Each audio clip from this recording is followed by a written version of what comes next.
Hey now again, I figured I'd come in for a close shot, just show you what this looks like.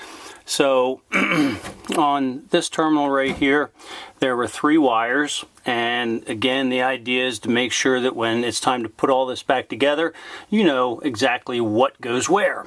So I got 1 wire here with a number 1. I've got another wire right there with another 1. And a 3rd wire with number 1, and they are all going to go to this terminal marked, hey, number 1, what do you know?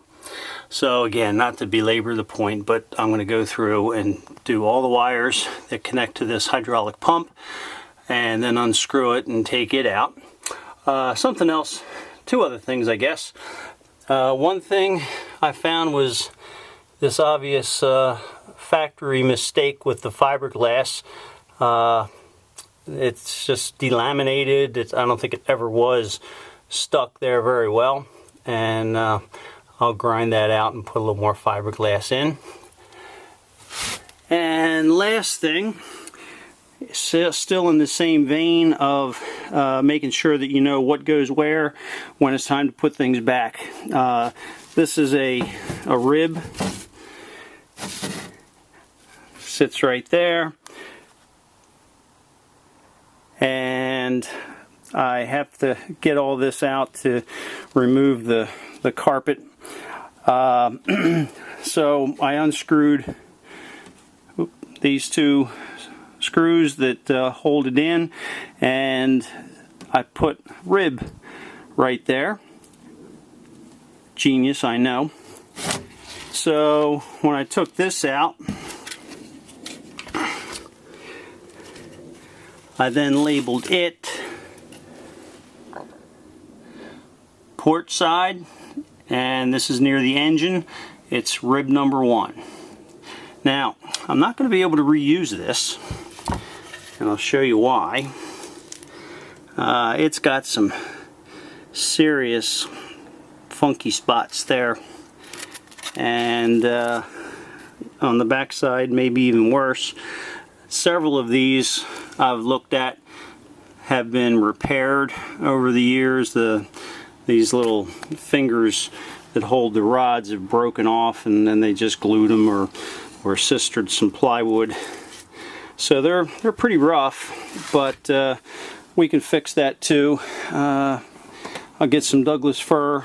I think I'll make them out of 1/4-inch strips of Douglas fir fiberglass together and then encased, and that's very strong and light, and we'll make some real nice ribs.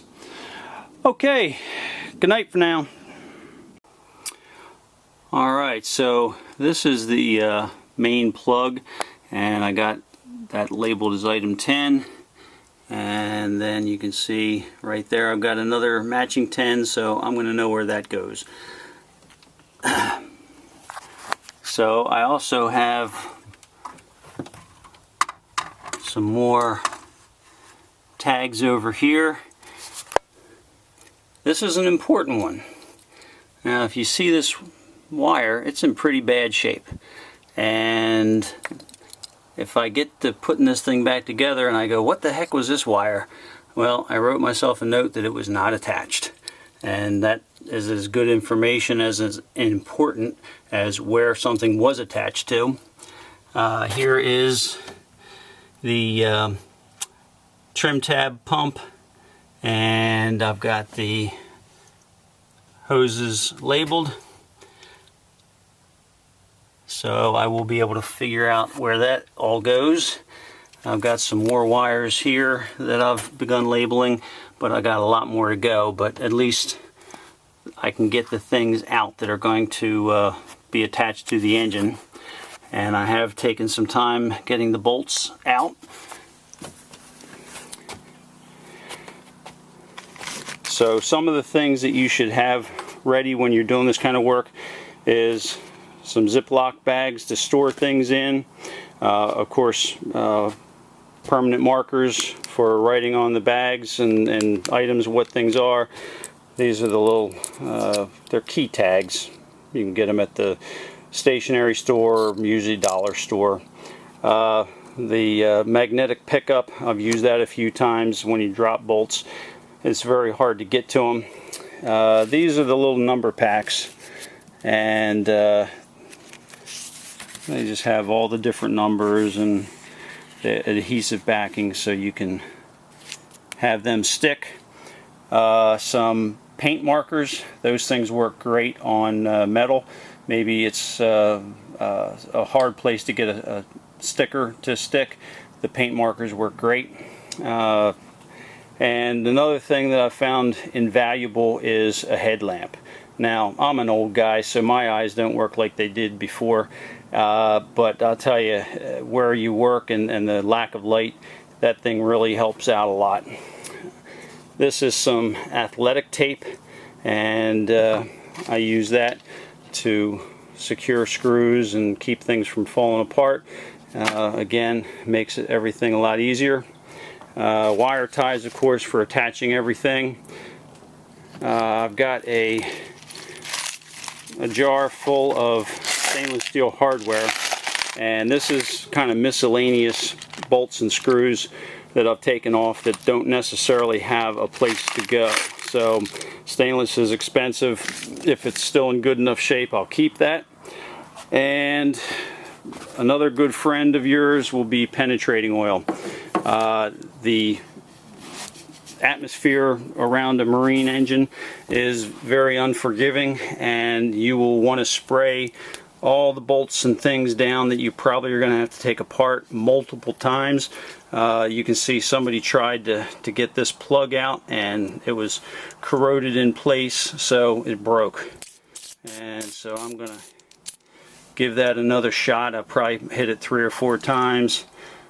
Same thing up here, and you just go around and squirt this stuff wherever you want to break a connection at some point.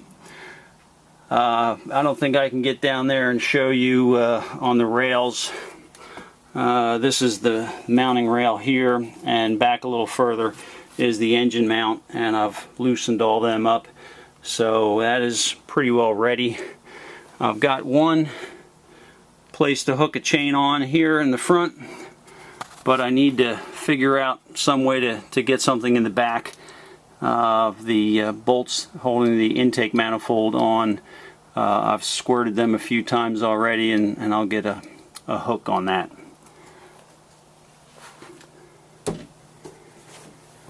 Okay, well, I think I've showed you everything that I need to show you. Oh, actually there is one more thing.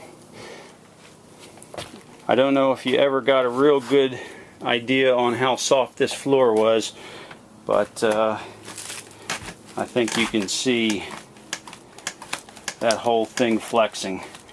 And of course the stringer in there is quite rotten. So that's the work that we're going to do, is to make this all like new again. Alright, take care, see you next time.